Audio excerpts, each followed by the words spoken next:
on in the Veve space, I figured we'd look in the Ikomi wiki, and if we feel like it, maybe I'll make another video where I'm just inside the Veve app and we're just looking at the marketplace, seeing what's going on. So this got posted yesterday, the first appearance of Okoye and Dora Milaje, as T'Challa allows refugees from a border skirmish into Wakanda, spurning civil unrest.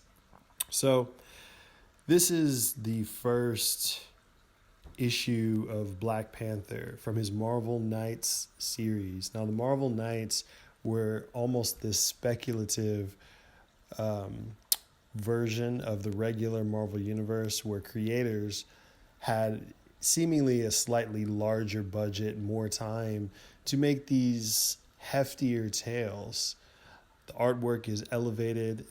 In this particular one, the artwork is painted. So I was able to get a copy of Marvel Knights long ago, first comic book show I ever went to. And the Black Panther issue, I had issue 1, 2, and 3. Some of the most fascinating comic books I've ever read. Now, I know that this is the first appearance of Okoye, as it says here, but that's not quite. She doesn't have that presence as she does in the future.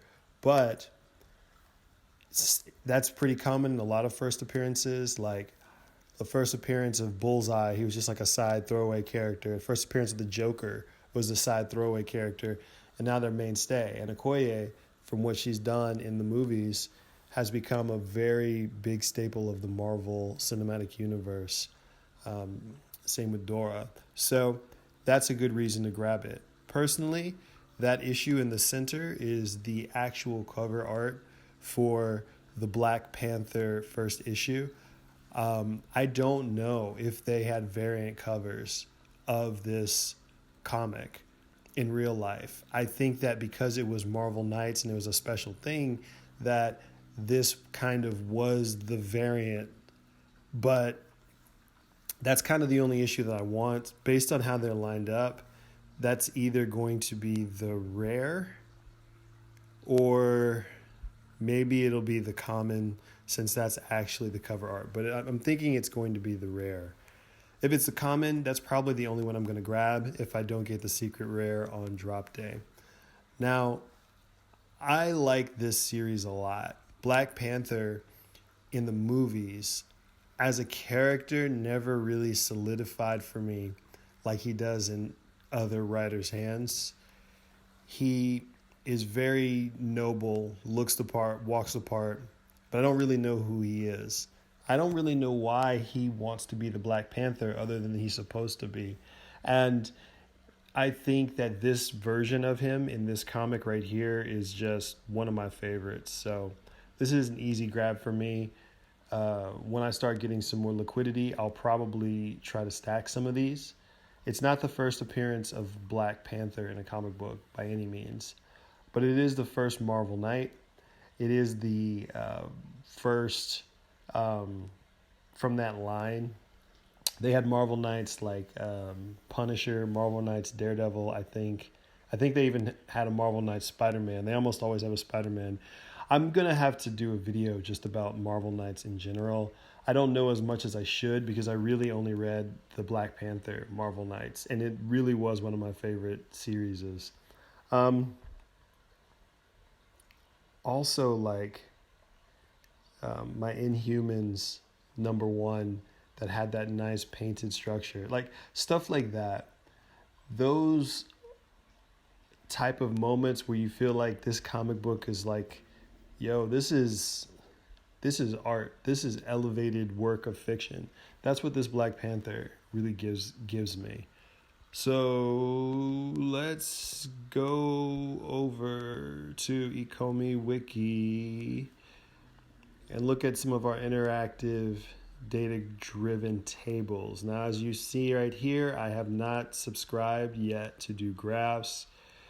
I'm thinking when I get to 100 subscribers, I'll subscribe so that we can look at the charts and really kind of do our own deep dive, like collectively. Maybe we can get some more insight because we're all fighting Oh, yeah, this is not financial advice.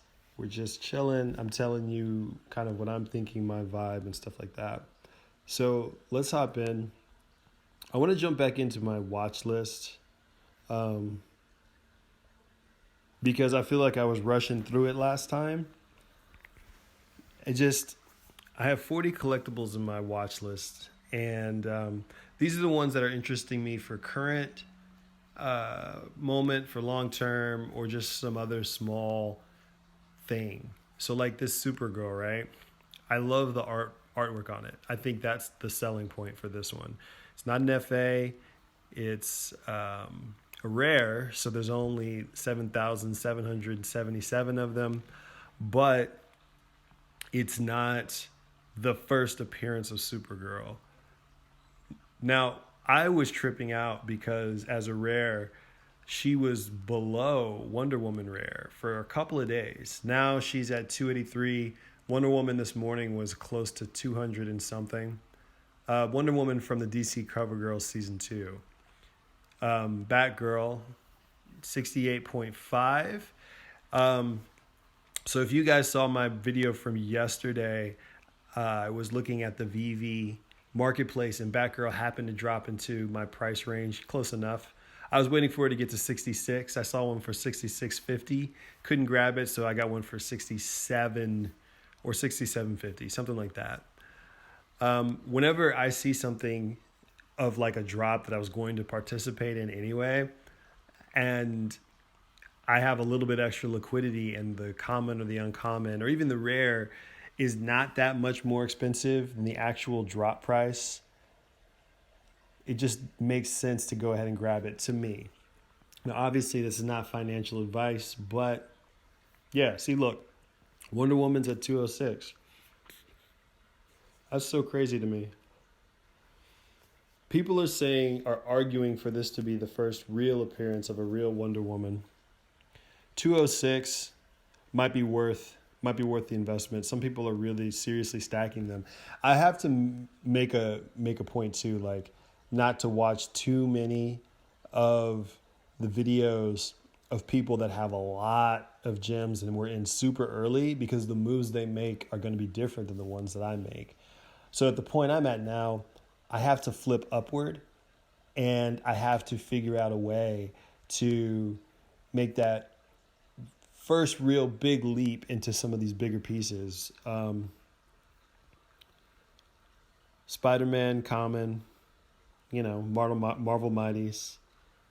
Spider-Man 2099 first appearance.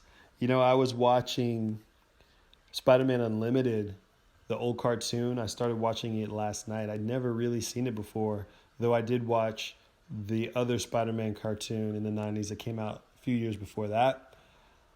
It feels like it's the same, but they drew Peter a little bit different. And I was expecting this to be Spider-Man 2099, and I'm kind of getting the vibes, but that's not quite it. So I'm going to keep going through those old cartoons, and I may do a review just because.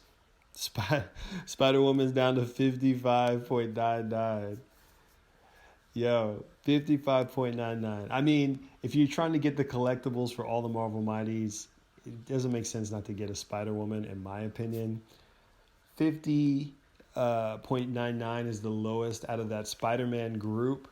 That's still at the median range for the Eternals characters. So you're kind of seeing where her popularity is lying. She's about as popular as a mid-range Eternal character that we kind of like right now. Like Makari. Let's keep going. So, common Steamboat Mickey is down to 730. Actually, I can't remember where it was last time we looked, but it's at 730 is what I'll say. The uncommon, 915. Man, these are still, you can get them under 1,000. That's this is the area I want to be playing around with. I don't want to be going for under 100s. I want to be going for under 1,000. But, just got to fill up the warehouse for right now. Deadpool, Deck the Halls Common, 138.5. Storm, Mistress of Elements. I might buy back into Storm. Because I got one at like 25 or something, flipped it, plus a couple other things to get into my Robin, black and white. But I sold it for more than this back when it pumped. So I know it has at least like that $20 way to grow. And it'll probably be more than that, but I don't know. I don't quite have the liquidity to do the Storm game right now. Comics are ones that I'm just like, there feels like an inroad right there. And I think that they are probably going to have their day before the next real vertical comes out. And that one ends up being kind of low for a while. Something like that. Yeah, partner statue still up at 44.9. C3PO 4.1. Huh. Seems a little bit lower. Iron Man 2.669. Avengers 1.88. Wally 1.45. Pizza Truck 1.899. So I've been trying to really be very clear-headed in my thinking and a little bit more objective and try to have reasoning behind why I think something's going to go up or something's going to go down. And I think sometimes we get a little bit too caught up on our own perception as opposed to what people are really reacting to. Like, people are going to like certain things more than others, and we're going to put value on things that we personally like.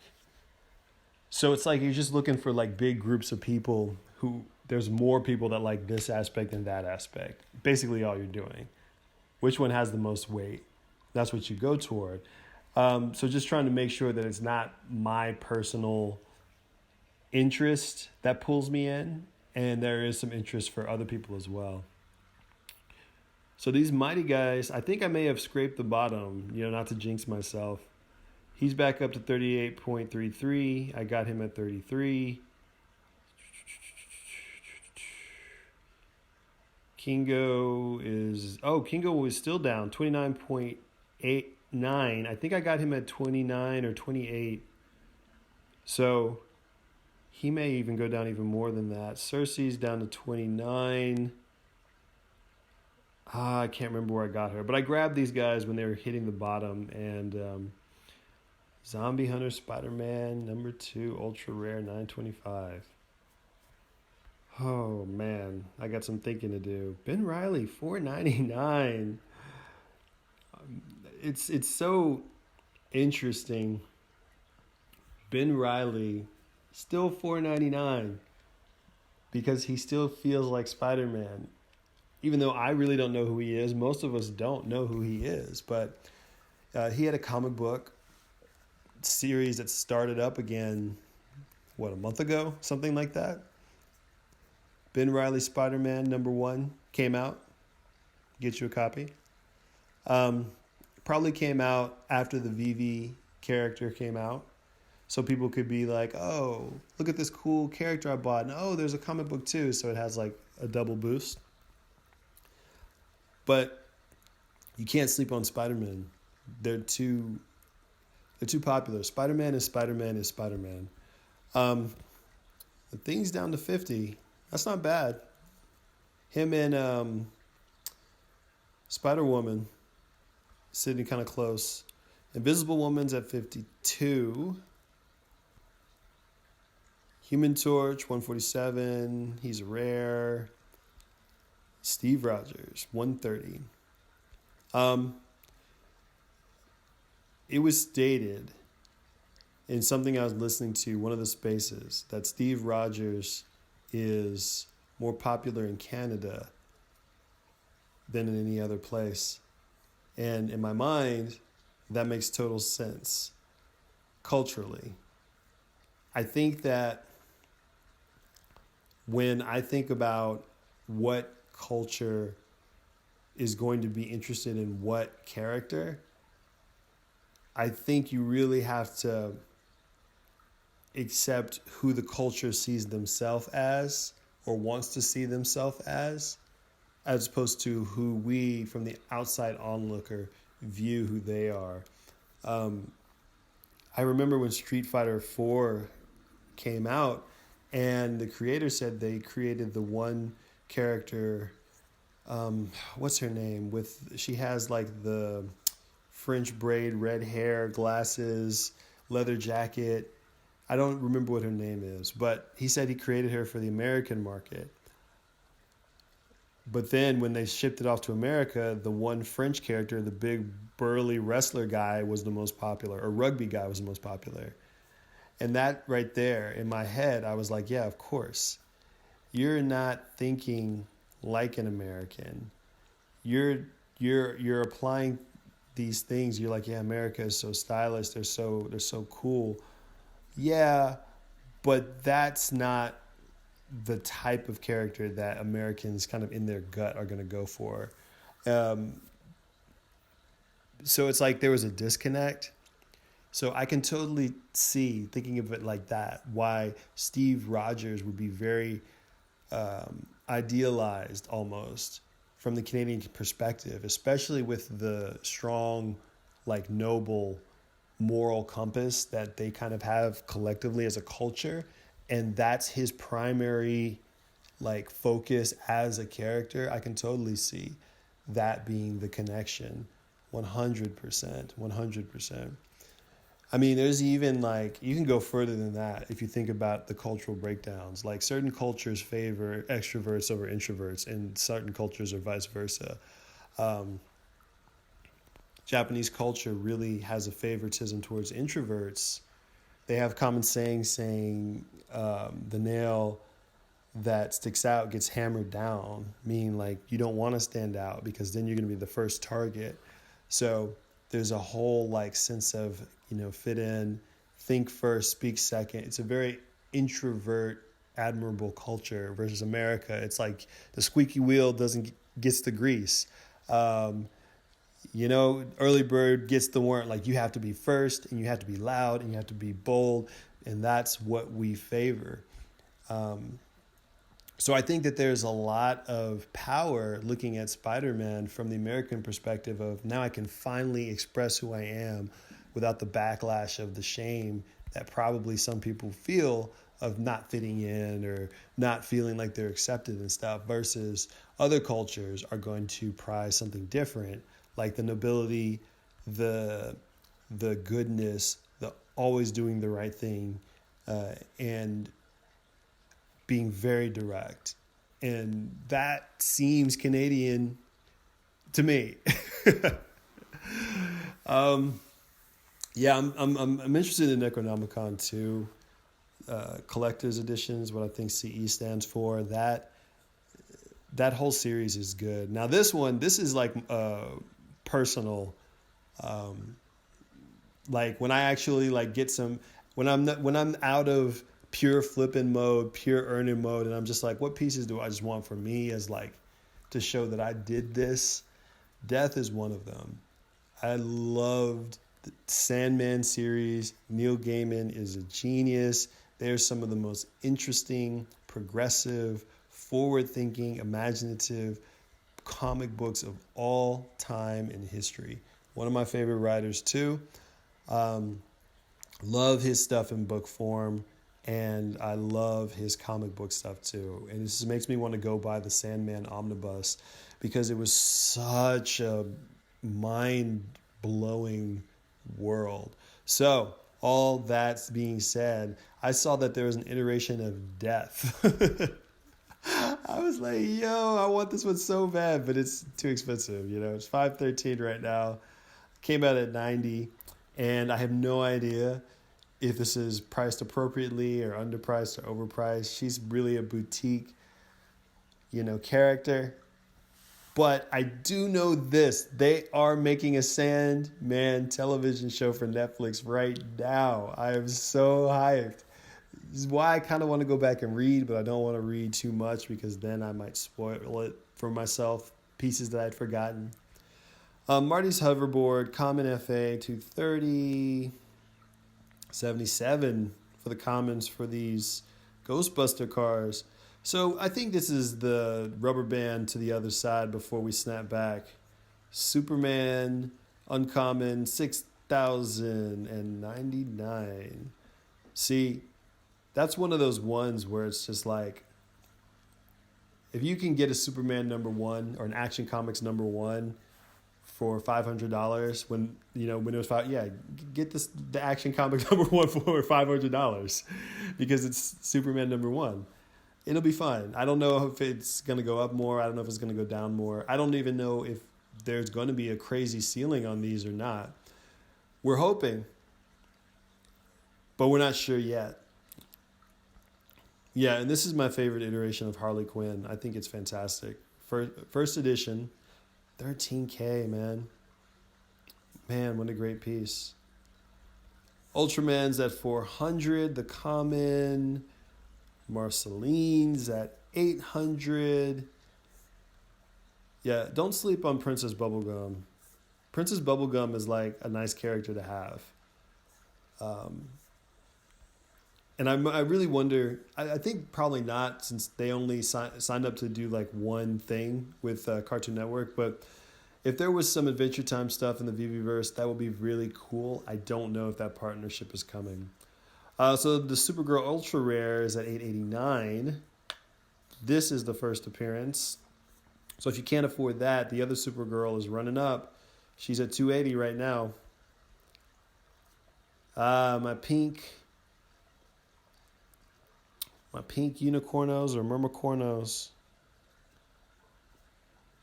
Gelatina. She's only $34. See, I wish that I had been more prepared for this.